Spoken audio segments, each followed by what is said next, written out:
Cause me and all my angels shot the devil up. I leveled up twice, I leveled up 3 times. I leveled up twice, I leveled up 3 times. I leveled up twice, I leveled up 3 times. I leveled up twice, I leveled up 3 times. If you can master supply and demand, you'll be able to trade with the large institutions. You'll be able to find big rates to reward trades and bank consistent profits in the market. Now in this video, I'm going to share some vital points about institutional order flow. Welcome back to the channel. My name still remains Rich Rosie. This channel we discuss everything trading to keep you profitable in the market. So if you haven't joined the family, kindly subscribe to the channel and let's grow together.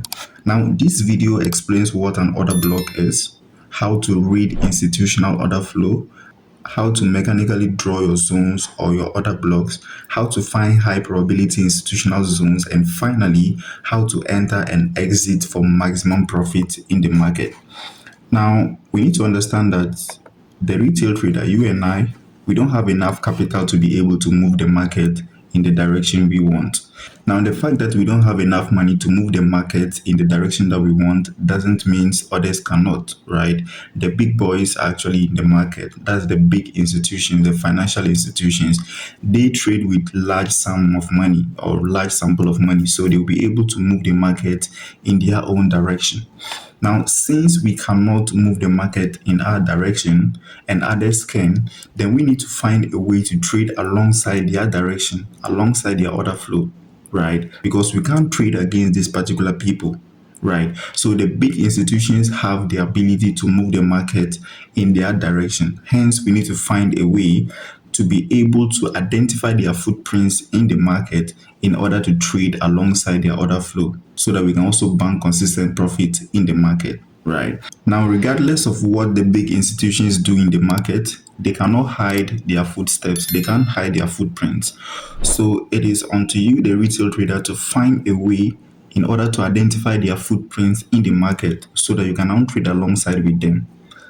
If you can trade alongside the order flow of the big boys, trust me, you'll always be at the right side of the market. To be able to identify the footprints of these institutions, we have few concepts that are actually going to help us to be able to identify their footprints in the market so that we can trade alongside their order flow.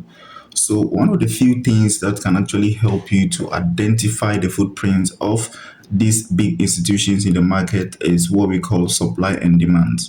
You can also see order blocks. Now, you can't talk about order blocks without talking about supply and demand, because supply and demand zones are actually where order blocks are found, right? So supply and demand birth order blocks. So they work together, right? So if you can identify your supply and demand zones in the market, you'll be able to identify your order blocks in the market. And if you can identify this, trust me, you are 50% in line with the order flow of the big institutions, because they always leave their footprints in the form of supply and demand or order blocks in the market, right? Now, in this video, I'm actually going to break everything down to help you understand and help you to be able to identify these particular zones on your charts effortlessly, right? Now, how do you identify these supply and demand zones in the market? Now, for example, when price is moving in a range, up, down, up, down, up, down, up, down. Now, this is actually where orders are being accumulated. Orders are accumulated around this particular region. Now, this is just a range. We have the midpoint of the range. Now, above is premium and below is discount, right? Now, when price moves to the bottom region of the price or of the range, buyers come in there to buy the market or to long the market. Now, when price moves to the upper half of the range, that is the premium region, sellers comes in there to short the market. So we buy at low and sell at high. We buy low price and we sell at expensive price. Now, eventually, aggressive buyers will cause an overwhelming imbalance between supply and demand. And this is where price will move rapidly to the top, right? And this kind of moves actually creates the supply and demand zones, right? Now, having gotten this particular breakout to the top, don't just jump in and start buying after the breakout. You don't do that. All you have to do is to wait for price to return back to the range, the previous range that price gave us before we had the huge spike to the upside. You need to wait for price to come back to that particular zone. Then you can now enter for maximum risk to reward, right? Now, most traders make some mistake. What they do is immediately we have that particular breakout, they begin buying, right? They begin to buy the market. You need to understand that at this particular level, the demand at this particular level is not strong enough to keep the market going up. So price will have to always return back to the range to pick more orders in order to go. So price will always return. Anytime we have a breakout, price will always return. Now, this particular breakout creates what? A demand zone. So this becomes a demand zone. So if you can identify a demand zone first, you'll be able to identify your order block within the demand zone. Right, very, very easy. Now, having gotten this particular demand zone, all we have to do is to wait for price to come all the way back to the range again. Then we can find our entry models in order to get long and target the ultimate high or any high that you want to take, right? Now, as a trader, you need to understand that not all order blocks or supply and demand zones are supposed to be traded. There are few criteria that must be met for an order block or a supply zone to be considered as an institutional order block or an institutional supply and demand zone. That is actually going to give you a high probability trades in the market, right? Now, I'm going to share some few criteria to you with regards to picking a high probability supply or demand zone in the market. Remember, we are heading to order blocks, and order blocks are found within supply and demand zones. So you need to first of all understand how to find the high probability supply and demand zones so that you'll be able to find high probability order blocks within those high probability supply and demand zones in the market, right? Now, let's look at some of the criteria that must be met for an order block or a supply zone to be considered as a high probability supply zone, right? And one of the criteria for a high probability supply and demand zones is that particular demand zone or the supply zone must lead to a break of structure. The zone must lead to a break of structure. Now, what do I mean by that? Let's say, for example, you have market giving you a bearish trend, lower low, lower high, lower low, and all of a sudden you get a break of structure to the upside. This is a higher high. Now we expect price to come back to that zone that gave us the break of structure and continue the trend. So now we had a break of structure right here to the top side. This is our break of structure. Now we look for the zone that led to the break of structure. That becomes our demand zone. Now this particular zone right here led to the break of structure. So we expect price to come back to that particular zone to mitigate and then give us a new break of structure to the upside. That is if the bullish market is going to continue, right? Now, having gotten this particular break of structure, we expect price. This is a new break of structure to the upside. So we expect price to return back to the zone that led to the break of structure. Now, this particular zone right here led to the break of structure. Right, this is how order flow works. So if you can identify your supply and demand zones that led to break of structures, then those particular zones are the high probability ones that are actually gonna give us the next move to the upside. This is very, very easy to identify, right? Now in a bearish market, it's the same thing. Let's say market is giving us lower low, lower high, lower low, lower high, lower low to the downside, right? Now all we have to do is to look at the zones that led to the break of structure. Now this particular zone here, we had a break of structure to the downside, so you look for the zone that led to the break of structure. Now this particular zone right here led to the break of structure, so we expect price to return back to that particular zone in order to mitigate it. So if you are looking for a high probability supply and demand zones, you need to look at the zones that led to the break of structures. Very, very important. If you can identify this, then those points can actually help you to identify or find high probability order blocks in your chart. Now, number 2 on the list are flip zones. That is buy to sell zones or sell to buy zones. Now, with flip zones, how do you identify flip zones in the market? Now, it's very easy to identify a flip zone. Looking at this diagram, initially market was bullish, right? We had a higher high, a higher low, and a higher high. So we had a break of structure to the upside, right? Now price returned back to the demand zone that led to the break of structure. Now always remember that price will always come back to the demand zone that led to the break of structure. Now price returned to that particular demand zone. Our expectation was that price will give us a new break of structure to the upside since the market is bullish. But what happened? Price failed to give us a break of structure to the upside. It gave us a minor pull to the upside. Then we had a break of structure to the downside. Now we had a market structure shift right here. This becomes liquidity. So now looking at what we have right here, there was a reaction, there was an interaction between supply and demand, right? Now this particular zone right here was a demand zone. So when price got to that particular demand zone, we're expecting a break of structure to the upside, but price failed. Price failed to give us a break of structure to the upside, and then it gave us a minor pull to the upside, and eventually supply came in and overpowered the demand. So now this is a flip zone. Demand has now flipped to supply. So now the supply has now gave us a break of structure to the downside. So this particular zone right here gave us that break of structure to the downside. It led to a break of structure to the downside or a market structure shift to the downside. Now this particular zone has now become a supply zone. Now suppliers overpowered demand.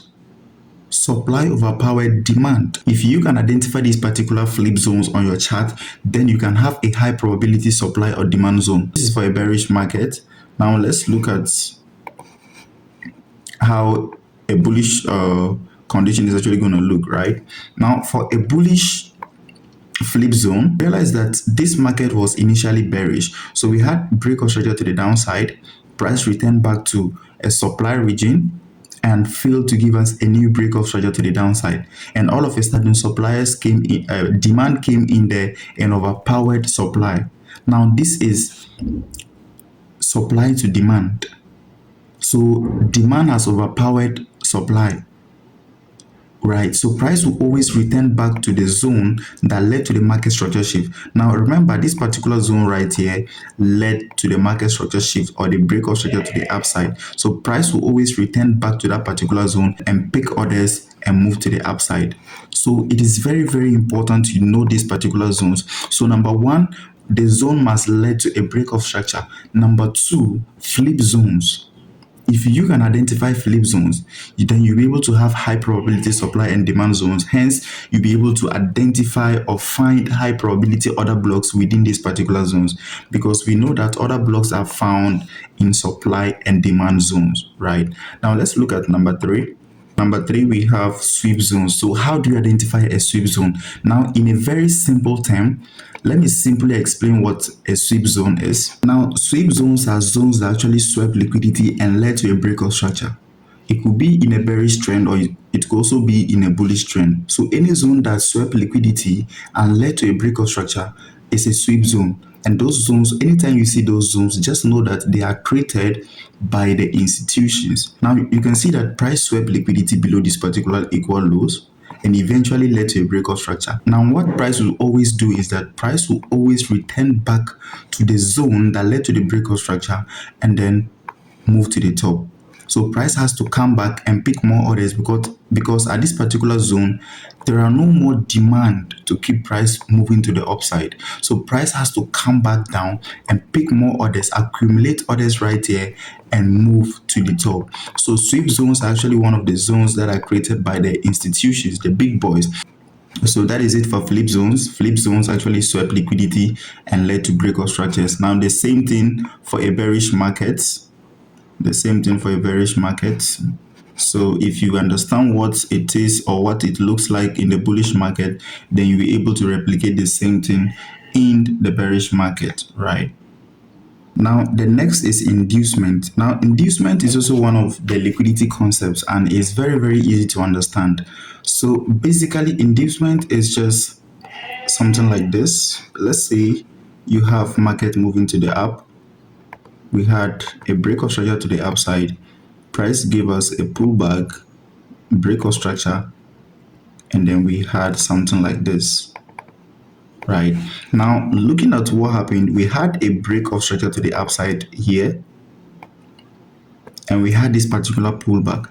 Maybe this particular pullback couldn't mitigate a demand zone around this particular region. Now, for that particular demand zone to be mitigated, price has to use this as inducement or liquidity. Now, this particular zone here could induce traders and expect price to come and mitigate it this way, and then we can get a new breakout structure to the upside. But then, since this particular zone is not mitigated, then price has to use this as liquidity. So inducement is also one of the liquidity concepts, but inducement is just like, persuading someone to do something, right? Deceiving somebody to do something. So this particular zone will actually induce traders or deceive traders that it might hold price, right? And eventually price will give us a new breakout structure. But most of the time, if the demand zone below is not mitigated, then price is actually going to use this particular zone.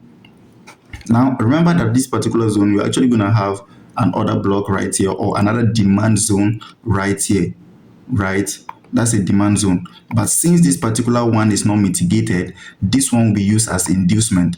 So it will induce traders that is actually going to hold price, and eventually what will happen, it will not hold price, and price will use that as liquidity. So this becomes an inducement. This becomes an inducement right there.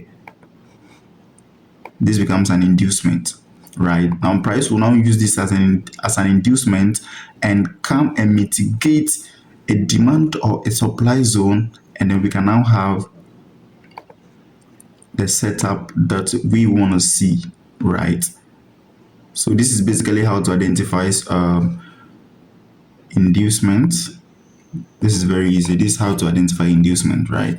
Now, this works in a bearish market and it works in the bullish market, right? So inducement is just like having a demand zone where there is an inducement or liquidity above or below. Now, in a bullish market, you always find the liquidity resting above the demand zone. So any zone that has what? Liquidity just above it becomes a high probability zone. Right now, in a bearish market, you actually have the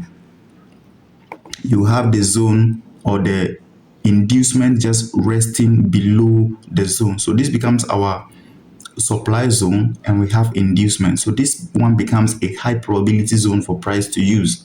So these kind of patterns, they are repeated patterns in the market. All you need to know, or all you need to do, is to find a way to understand and master these particular patterns. Once you can see them in the market, then you'll be able to take good advantage of them, right?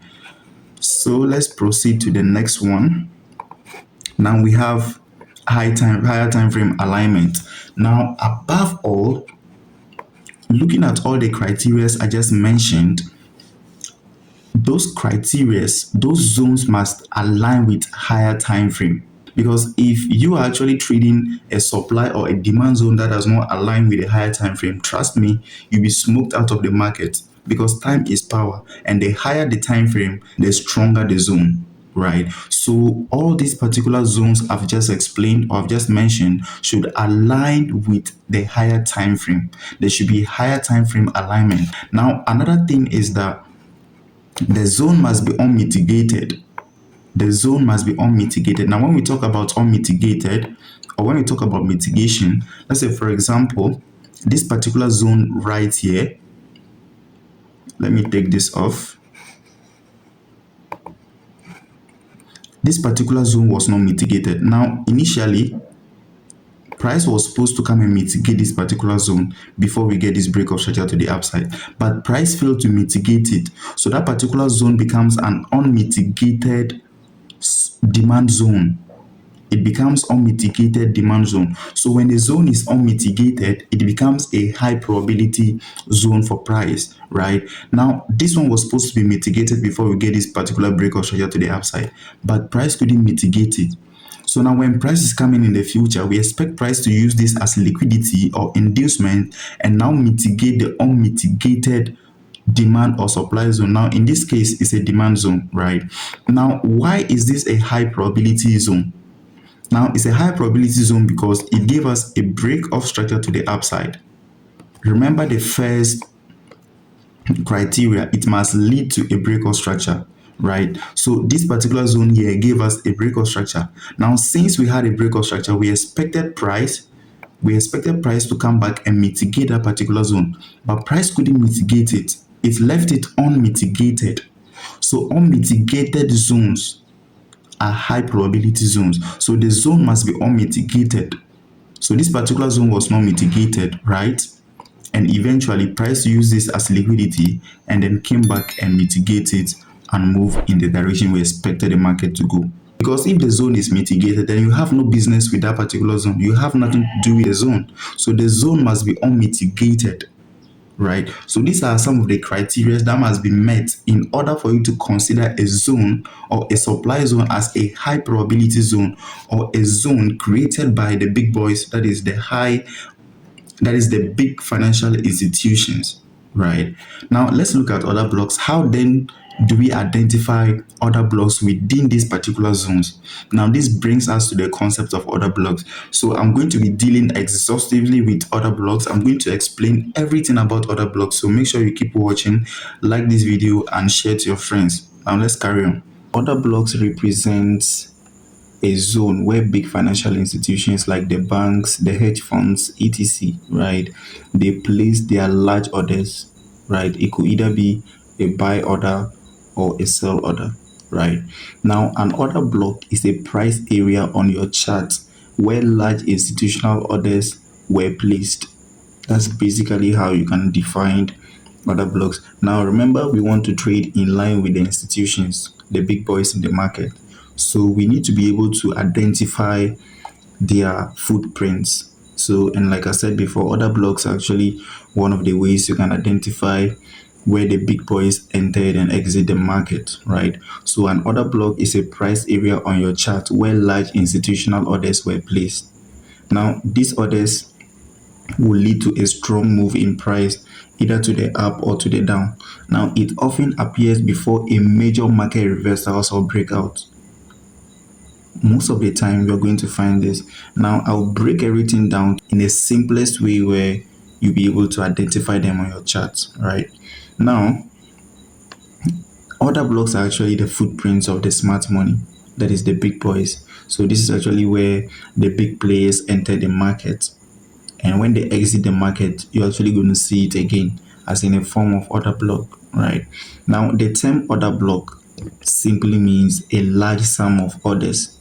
When there's a large sum of orders in the market or at a specific area in the market, then we can refer to that as order block. Now, we have different types of order blocks. We have the bullish order block, that is a buy order block, right? And we also have a bearish order block, which is a sell order block, right? Now, why are order blocks very important? Why are order blocks very important? Now, order blocks are important because they show where institutions are likely entering or exiting the market, right? They show where institutions are likely entering or exiting positions in the market. Very, very important. Now, they also act as a strong support or resistance zones. That is why they are very, very important. They help you to align yourself with the order flow of the smart money rather than those retail traps, right? Now, how do you identify these particular order blocks on your chart? Very, very important. How do you identify order blocks on your chart? Now, to be able to identify an order block on your chart, there is a different definition to what an order block is, right? Now, this particular definition is actually going to help you to be able to identify it when you see it on your chart, right? An order block is considered the last candle that created the inefficiency in price. Now, that's one definition. Another way you can define this is an order block is the last bullish or bearish candle that was created before price moves in the opposing direction or in the opposite direction, right? Now, you can also define it as the last candle that was created before price moved in a specific direction, right? These are some of the basic ways you can identify order blocks in the market. Now, let's go on the chart and see how we can identify this. Now, looking at this particular diagram right here, realize that this was the last candle that was created before price moved in the opposite direction. This was the last down candle before we had a push to the upside. So that particular candle becomes what? Our order block. That particular candle becomes our order block. And based on the first definition that I gave, I said an order block is the last candle that was created before the inefficiency. And when we talk about inefficiency, it's the same thing as imbalance or a fair value gap. Right now, there's a big fair value gap right here, even though we haven't seen the next candle yet, but we know there's going to be a fair value gap here because you realize that the high of this candle is not mitigated yet, so there's a high probability that the next candle will just come this way and continue going up, right? Then we'll have the fair value gap right here. So an order block can be considered the last bullish or bearish candle that was created before price moves in the opposite direction. Now, looking at this particular diagram, this was the last bearish candle that was created before price moved in the opposite direction. So that becomes our order block. Right now, if I switch to the bearish trend or the bearish market, it's going to be the same thing. It's going to be the last bullish candle that was created before price move in the opposite direction. It's just the same thing. Now you need to understand the fractal nature of price, right? Price is fractal, and because price is fractal, an order block on a higher time frame can become a range in the lower time frame. An order block on a higher time frame can become a range in the lower time frame. Now let's look at this particular diagram. Let's see this as the higher time frame, and this as the lower time frame, LTF. Right now, if you look at this particular diagram, you realize that one candle, a single candle, was marked as the order block. But if you look at this particular one, a range of candles or a number of candles were considered as the order block. Now this tells you that when you go down to the lower time frame, or let me say it this way, a single order block on a higher time frame, let's say if this is the 4-hour time frame, the 4H, and this is the 15 minutes, the 15M. Now what this means is that a single order block or a single candle order block on the higher time frame can become a number of candles in the lower time frame. So this particular single candle we are seeing here, if we identify this on the 4-hour time frame as an order block, if you go down to the lower time frame, you're actually going to find that particular zone to be a number of candles or a range of candles. Right now, it is now left onto you, the trader, to be able to refine this particular range into a single candle. Right, it's very, very important. You should be able as a trader to refine your entries. That's where the concept of refining your POIs comes in. You need to be able to refine your POI. Now in this particular situation, you can actually refine your entry this way to the last candle that was created in the 15-minute time frame. So if you found an order block on the higher time frame, you can actually refine it when you go down to the lower time frame. But then you need to have special skills in doing this. If you don't have these special skills to do this, you can actually refine your entry, and at the end of the day, you miss out on the trade. So you need special skills to be able to refine your point of interest. Very, very important. But then in order for you to avoid, missing out on trade, you just have to stick with these particular types of order blocks. Once you can find it on the higher time frame, let's say the H4 time frame, that's the 4-hour time frame. When you go down to the 15-minute time frame, you're actually going to see it in the form of a number of candles. So all you have to do is to wait to see what price is actually going to do around this particular region or this particular range area. Right, very, very important. Now there are so many criteria in picking an order block. Right, just because we can find any other block on the chart doesn't mean we should trade every other block that we see on the chart. There are other blocks that have higher probability and some are considered as low probability. Right now, it is left onto you, the trader, to be able to identify the high probability order blocks and take advantage of them so that you can leave the chaff behind and focus on the most important ones that are actually going to give you the money that you need in the market. Right now, I'm actually going to share with you some criteria or some conditions for a high probability order block. Right now, what are the conditions for a high probability order block? What are the conditions for a high probability order block? Now, number one, the order block must sweep liquidity. It must sweep liquidity, right? Now, what do I mean by that? If you look at this particular diagram right here, we said an order block is the last bullish or bearish candle before price moves aggressively in the opposite direction. Now, this was the last bearish candle we had before price moved to the top. So this particular candle right here becomes our order block, and it has been marked clearly, right? Now, we also said that an order block is the candle or the last candle that creates the inefficiency. Now, when we talk about inefficiency, we are simply talking about imbalance, or we are talking about a fair value gap. Now, you can see an imbalance right here. There's a big fair value gap right here created or caused by this particular order block. Now, how do you consider this particular candle as a high probability order block? Number one, it must sweep liquidity. Now, this liquidity could be a zone, right? The liquidity could be a zone, and it could also be the previous candle. Now, looking at this particular down candles, you realize that this particular order block swept liquidity below this particular candle. So it has cleared the liquidity below this particular candle. That's what we mean by an order block sweeping liquidity. Now, there can be instances where it's just going to be a range, right? We can just have a range like this, and the order block will wick everything out. It will clear all the liquidity below this particular range, and then we'll get that move to the top. So when price is coming, we expect price to come and mitigate that particular order block and continue in the same direction. So you realize that here, the order block clear all the liquidities below this particular zone or this particular range, right?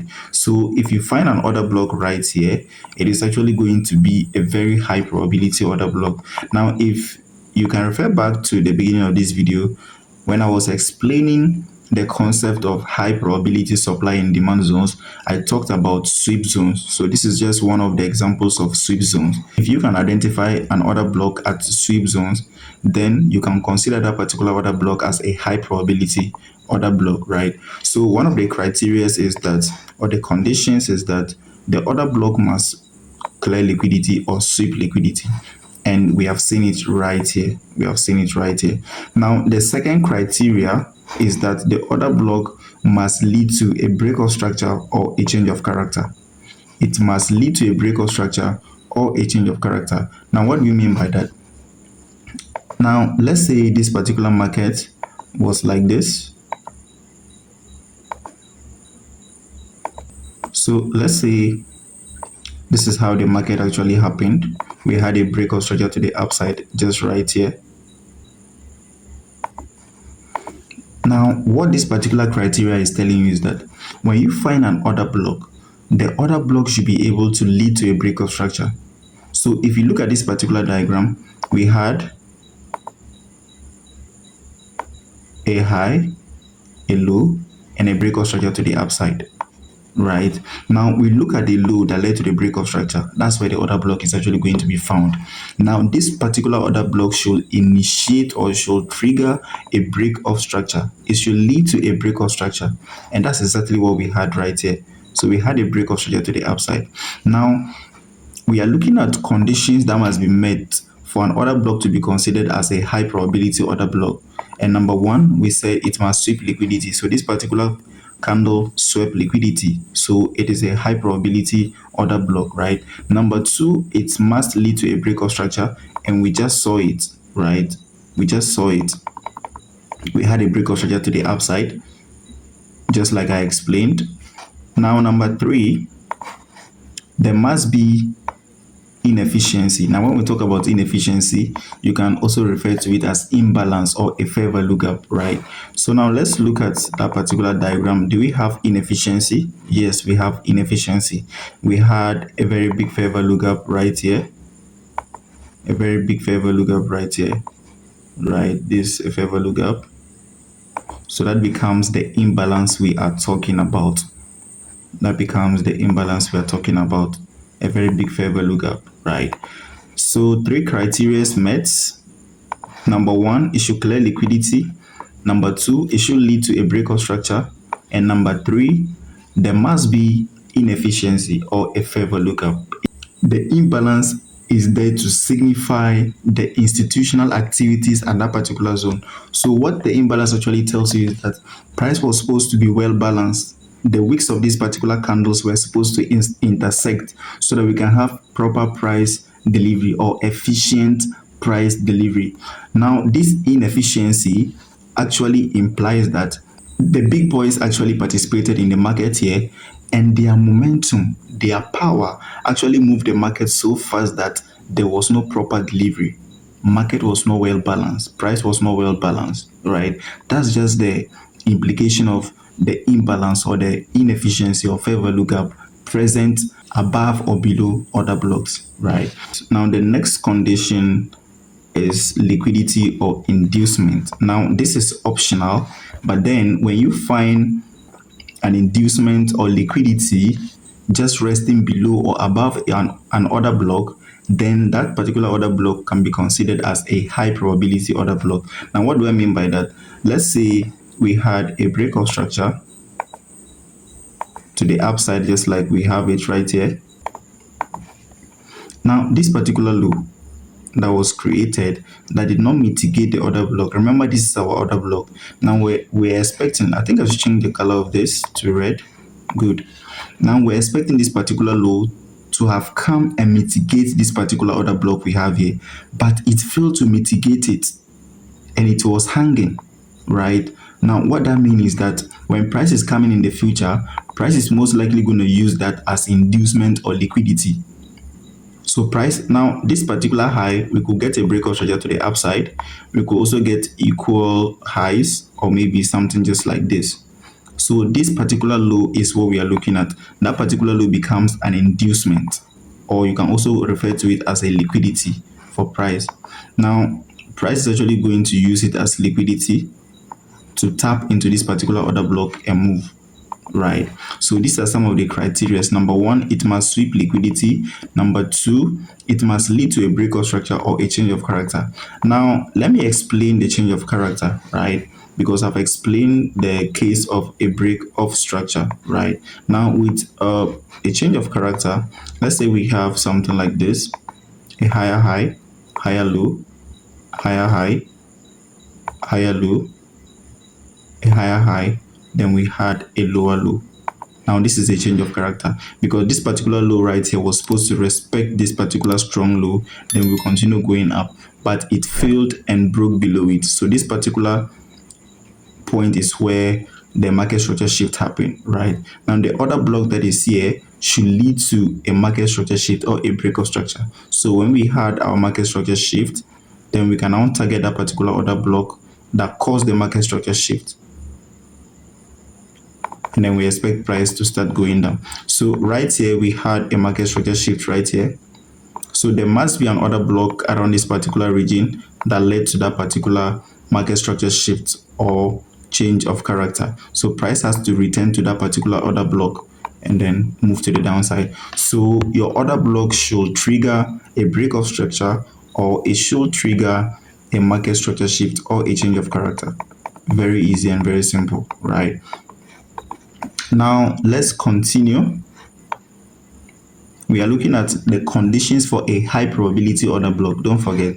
Now the order block must be unmitigated, right? It must be unmitigated. Now when we talk about mitigation, I'll be giving you guys a detailed video on mitigation, right? I'll be creating a special video on mitigation, so don't worry about that. Just subscribe to the channel and make sure you have your post notification on, right? Now, what do we mean by unmitigated? The zone must be unmitigated. So let's say, for example, we had a breakout structure just like we had it right here, right? Now, this is our order block. We know this is our order block. Now, as price is coming, price is supposed to mitigate this particular order block and go, right? But there are instances where price will not mitigate that particular order block. Now, there are instances where you see something like this. Price will just pull down, maybe come and use this particular fair value gap as a point of interest and then give us a new break of structure to the upside, just like we are having it on the chart right here. Now what this means is that this particular low was supposed to mitigate this particular point of interest, our order block, but this particular low did not mitigate it. So this particular order block becomes unmitigated. Now, what do I mean by mitigation? Just price coming back to tap into a point of interest. That's just what we call mitigation. Maybe you had a supply zone or a demand zone and you are expecting price to come back and tap into that particular zone, and price fails to come there. That means price did not mitigate your point of interest or your supply or demand zone, right? So when price finally comes and respect that particular zone, maybe tap into it, then it has been mitigated. But in a situation whereby price did not tap into it, that becomes an unmitigated POI or unmitigated order block, right? Now, in this case, we are saying that to consider an order block as a high probability order block, it must be unmitigated, right? Now, looking at this particular order block, this particular low did not mitigate it. So this becomes an unmitigated order block. So we expect price to come back and mitigate it so that we can now enter and then target wherever we want to target. Now, why is this important? Why must the order block be unmitigated? Now, if the order block is mitigated, then you don't have any business to do with it, right? It's a common logic. If the order block is mitigated, what's your business with it? The order block must be unmitigated so that you can unframe trading ideas around it when price comes back to it. But if it is mitigated, that means it has been respected, it has done its job. So there's no need to focus on that particular order block. So you have to focus on other blocks that are unmitigated, not other blocks that have been mitigated. So when you have an order block right like this, and the next candle happens to come back, traded back into that particular order block, then just know that the order block has been mitigated. So you have no business in it, right? Now, what do I mean by that? Let me explain. So let's say, for example, this particular candle right here came back and mitigated. It came back and tapped into this particular order block. Let me do it well. Right. Let's say this particular candle, this next candle came back and tapped into the order block. Now you can see that the order block was mitigated. So there's no need for you to consider this particular order block anymore because it has been respected, it has been mitigated, right? So when you see scenarios or cases like this in the market, just ignore that particular order block and find another one. It's a low probability order block, or maybe it has done its job, it has been mitigated, right? Now, the next criteria is that it must align with higher time frame, right? That's higher time frame alignment. Now, you need to understand that time is power.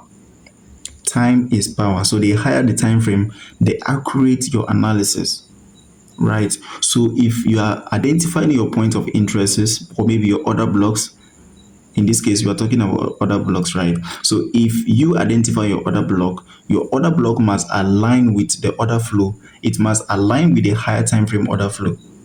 If it doesn't align with the higher time frame order flow, then just know that you are taking a low probability order block. Yes, it may work for you, but in the long run, you're actually going to be losing trade if you continue taking those type of order blocks, right? Now, what do I mean by that? For example, let's say the market is bullish, right?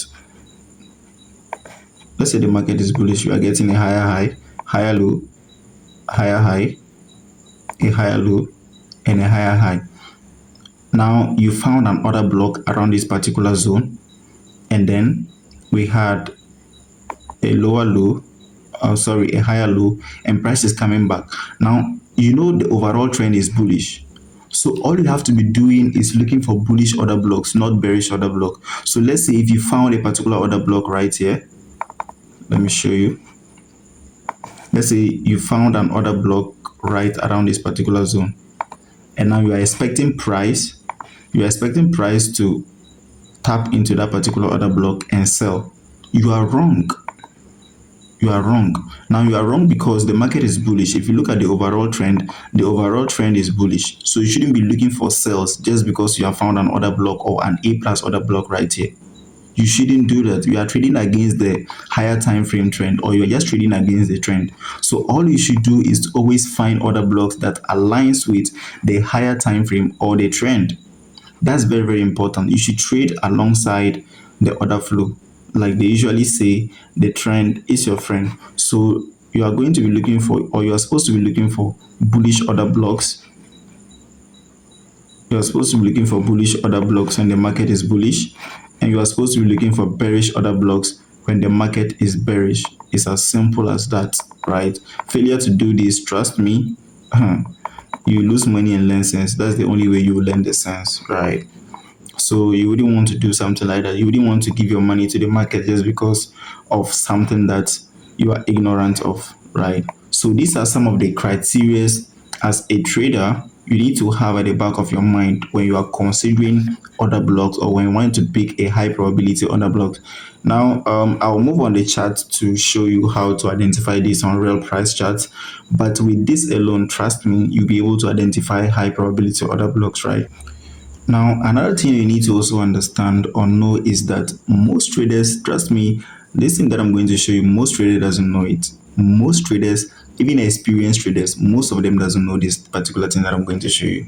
Now, order blocks are not only found at the turning points in the market, or maybe the zones that led to breakout structures, right? Even at the middle of a particular zone, you can still find an order block, right? Now, what do I mean by that? Let's say you have something like a higher high, higher low, and a higher high. Now, you need to understand that there's a possibility that you can find an order block right here, right? You can find an order block right here, anywhere at those particular zones, right? You can find an order block right here. It doesn't necessarily mean that the order block must be at the beginning of the move, right? It doesn't mean the order block should be at the beginning of the move so that it can lead to a breakout structure, just like I explained earlier. It doesn't mean that's how things should work, right? You can actually find order blocks even in the middle of ranges, right? Now I'll explain. Now, how do you identify those types of order blocks? Now, anytime you see price moving like this, so we had a high, a low, and a high. That particular range there, this particular week and this particular week, that particular range there, if you go down to the lower time frame, you're actually going to find a zone right there, and that could be an order block. I will show you on the chart very soon, but you need to understand this. This particular zone right here is an order block. Now, when you go down to the lower time frame, you are most likely going to find it this way as an insider bar. So this is what we call an insider bar.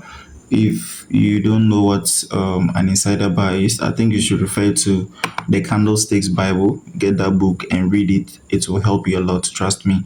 So mostly when you zoom down or when you zoom into the lower time frame, you're actually going to find it as an insider bar, right? And these are situations whereby you see bullish candles following each other. Then you see just one black candle, one bearish candle in between bullish candles, or you can also find one bearish candle in between or in the midst of bearish candles. It happens. When you see something like that, just know that there are institutional involvement or activities at that particular zone. So that could be an order block, right? So on the higher time frame, this is how you see it. But then when you zoom into the lower time frame, you're actually going to find it in this particular form. You can find it as an insider bar, or at times you have some bearish candles following each other. It could be 2-3 candles, right? And at times too, it could just be just a single candle like this. And at times you can see it as indecision candle. What is an indecision candle? Now, indecision candle is something like this: a candle with almost equal wicks. You can find it just like this. So you have small body with large wicks, and at times the wicks are more longer than that of the body, right? So the body is actually going to be small, just like we have it like right there, and the wicks are going to be long, right? That's what an indecision candle is all about. So most of the time you're actually going to find it that way, or an insider bar, or when you are on the higher time frame, you can just see it just like this, right? Now, these are some of the few things you need to understand.